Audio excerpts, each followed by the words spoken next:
A to Z স্পোর্টসে আপনাদের আরো ব্যাটের কিছু কালেকশন দেখাবো।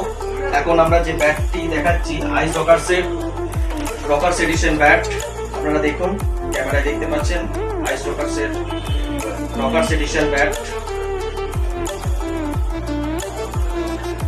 ব্যাটটি আমাদের এখানে স্টক অ্যাভেলেবেল আছে এবং ব্যাটটির ব্যালেন্সও খুব ভালো, প্রাইসও ভালো।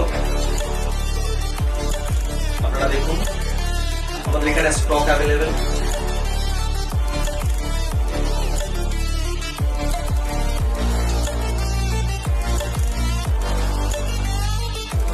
এবং আমরা নেক্সট যে ব্যাটটি দেখাবো এটাও আইস রকার্স এর গিটার স্ট্রাইকার। আপনারা দেখুন প্রাইস খুব ভালো, গিটার স্ট্রাইকার। ব্যাক সাইডটা দেখুন, ব্যাটটির ব্যালেন্সও খুব ভালো।